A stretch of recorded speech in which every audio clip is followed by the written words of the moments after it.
అందరికీ నమస్కారం. ఈరోజు మన చర్చకు స్వాగతం. మనం అయస్కాంతాల ప్రపంచంలోకి కొంచెం లోతుగా వెళ్తున్నాం. మన దగ్గరున్న ఈ సమాచారం సహజ మరియు కృత్రిమ అయస్కాంతాల మధ్య ఉన్న తేడాలను చాలా స్పష్టంగా వివరిస్తుంది. ఈ చర్చ యొక్క ముఖ్య ఉద్దేశం ఏమిటంటే, ఈ రెండింటి మధ్య ఉన్న ప్రాథమిక తేడాలను అర్థం చేసుకోవడం, వాటి లక్షణాలు తెలుసుకోవడం, ఇంకా మన ఆధునిక ప్రపంచంలో వాటి ప్రాముఖ్యతను గుర్తించడం. సరే, దీని కొంచెం విడమర్చి చూద్దాం.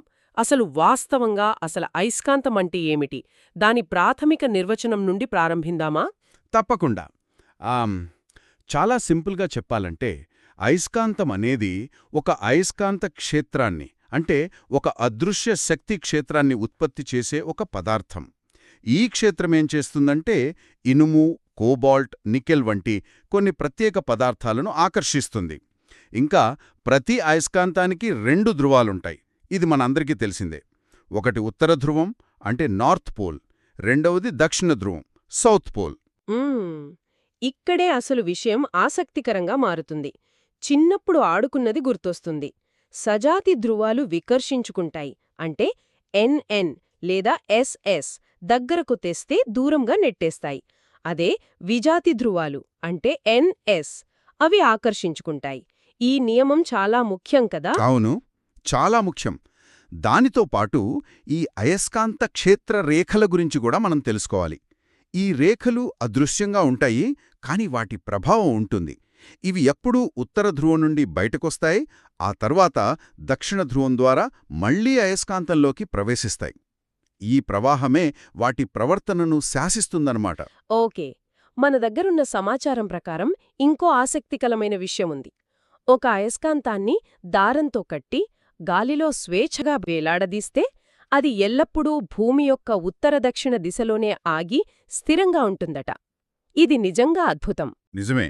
దీన్ని దిశాత్మక గుణమంటారు. దీని కారణం మన భూమి కూడా ఒక పెద్ద అయస్కాంతంలా పెంచేయడమే. సో మనం వేలాడదీసిన చిన్న అయస్కాంతం భూమి యొక్క పెద్ద అయస్కాంత క్షేత్రానికి అనుగుణంగా తనంతాను అమర్చుకుంటుంది. ఈ ఒక్క లక్షణమే వేల సంవత్సరాల క్రితం దిక్సూచిల తయారీకి దారితీసింది. ఆహా, అంటే మనమిప్పుడు సహజాయస్కాంతాల వైపు వస్తున్నామన్నమాట. ఇవి అంటే భూమి పొరలలో సహజంగానే దొరుకుతాయి, కరెక్టేనా? అవును, ఖచ్చితంగా. ఇక్కడే ఒక ఆసక్తికరమైన విషయం ఉంది. లోడ్ స్టోన్ అనేది దీనికొక ప్రధాన ఉదాహరణ. ఈ లోడ్ స్టోన్ అనేది మ్యాగ్నటైట్, అంటే Fe3O4 అనే ఒక ఇనుప ఖనిజం.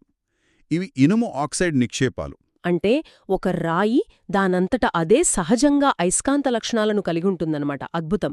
మరి వాటి లక్షణాలెలా ఉంటాయి? సహజ అయస్కాంతాలు శాశ్వతమైనవే, అంటే వాటి శక్తి పోదు. కాని కృత్రిమ అయస్కాంతాలతో పోలిస్తే చాలా చాలా బలహీనంగా ఉంటాయి. వాటికి నిర్దిష్ట ఆకారమంటూ ఏమీ ఉండదు, అసమానంగా ఉంటాయి. ఓ, అందుకే వాటి ఉపయోగాలు కూడా చాలా పరిమితం. బహుశా పురాతన దిక్సూచిలకే ఎక్కువగా వాడి ఉంటారు. అవును, ప్రధానంగా వాటికే. అక్కడే మానవ మేధస్సు రంగంలోకి దిగింది. సరే, అయితే ఇప్పుడు మానవ నిర్మిత అయస్కాంతాల వైపు వద్దాం. ఇక్కడే అసలు టెక్నాలజీ పాత్ర మొదలవుతోంది. అవును, మానవులు కొన్ని పదార్థాలను, అంటే ఇనుము, ఉక్కు వంటి వాటిని ఒక పద్ధతి ప్రకారం అయస్కాంతీకరించడం ద్వారా కృత్రిమ అయస్కాంతాలను తయారుచేస్తారు.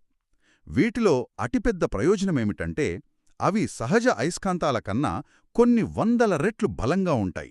అంతేకాదు, మనకు కావలసిన ఆకారాలు, పరిమాణాలలో వాటిని తయారు చేసుకోవచ్చు. అవును, మనకు అందించిన సమాచారం ప్రకారం బారాకారం, హార్షూ అంటే గుర్రపునాడ ఆకారం, ఇంకా రింగ్ ఆకారాలు, ఇవి చాలా సాధారణంగా కనిపిస్తాయి. అవును, మన అవసరాన్ని బట్టి వాటిలో కూడా మళ్లీ రకాలున్నాయి. మొదటివి తాత్కాలిక అయస్కాంతాలు. పేరులోనే ఉంది కదా, ఇవి టెంపరరీ. Exactly, temporary. ఒక బాహ్యక్షేత్రంలో ఉన్నప్పుడు మాత్రమే అయస్కాంతాలుగా పనిచేస్తాయి.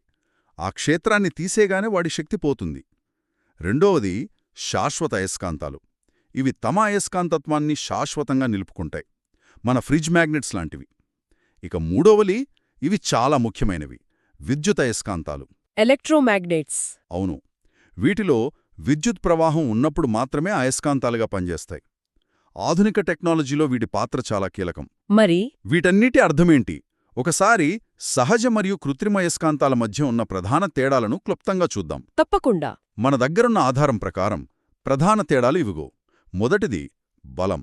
సహజమైనవి చాలా బలహీనం, కృత్రిమమైనవి చాలా చాలా బలంగా ఉంటాయి. రెండవది ఆకారం. సహజమైనవి అసమాన ఆకారంలో ఉంటాయి, వాటిని మనం మార్చలేం. కృత్రిమమైనవి మనకు నచ్చిన ఆకారంలో తయారు చేసుకోవచ్చు. ఓకే. ఇక మూడవది లభ్యత మరియు ఖర్చు. సహజమైనవి అరుదుగా దొరుకుతాయి, అందుకే ఖరీదైనవి. కృత్రిమమైనవి విరివిగా సరసమైన ధరలో దొరుకుతాయి. అంటే వాటి ఉపయోగాల్లో కూడా చాలా పెద్ద తేడా ఉంటుందన్నమాట. సహజ అయస్కాంతాల ఉపయోగాలు దాదాపుగా లేనట్టే, కానీ కృత్రిమ అయస్కాంతాల ఉపయోగాలు మాత్రం చాలా విస్తృతంగా ఉన్నాయి. ఒక పెద్ద చిత్రాన్ని చూస్తే అవసరమైన ఆకారంలో కావలసినంత శక్తివంతమైన అయస్కాంతాలను సృష్టించగల సామర్థ్యం, ఆ ఒక్క సామర్థ్యమే ఆధునిక సాంకేతికతకు తలుపులు తెరిచింది అని చెప్పొచ్చు. నిజమే. మరి మన రోజువారీ జీవితంలో ఈ అయస్కాంతాలను మనం ఎక్కడ చూస్తాము? ఫ్రిడ్జ్ డోర్ మ్యాగ్నెట్స్ కాకుండా మనం ఊహించలేనన్ని చోట్ల. మన రెఫ్రిజిరేటర్ తలుపు నుండి మొదలుపెడితే స్పీకర్లలో ధ్వని ఉత్పత్తి వరకు, ఇంకా కంప్యూటర్ హార్డ్ డ్రైవ్లలో డేటా నిల్వ చేయడానికి కూడా వీటినే వాడతారు. కేవలం ఇవేనా?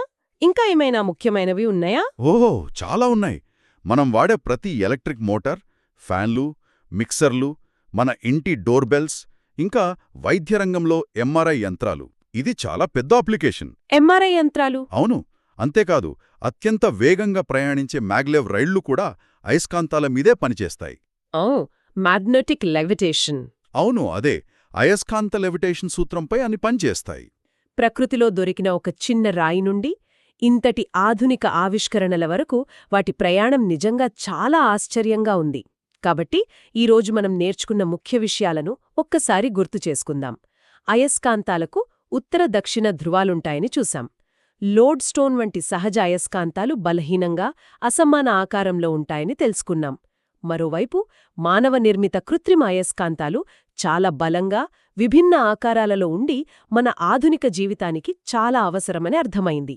అవును, ఒక సాధారణ దిక్సూచి నుండి సంక్లిష్టమైన వైద్య పరికరాల వరకు అయస్కాంతాలు మన సాంకేతిక ప్రపంచంలో ఒక ప్రాథమిక శక్తిగా నిలుస్తాయి, ఒక అదృశ్య శక్తిగా. ముగించే ముందు శ్రోతలకు ఒక ఆలోచనను వదిలివెళ్దాం.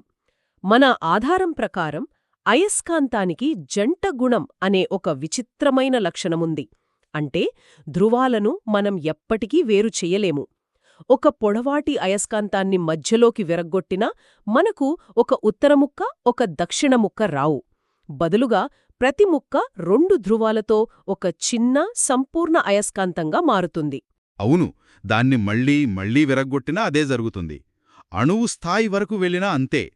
ఈ ప్రాథమిక విడదీయరాని లక్షణాన్ని పరిగణనలోకి తీసుకుంటే అసలు అయస్కాంతత్వం యొక్క స్వభావం గురించి ఇది మనకేమి సూచిస్తుంది?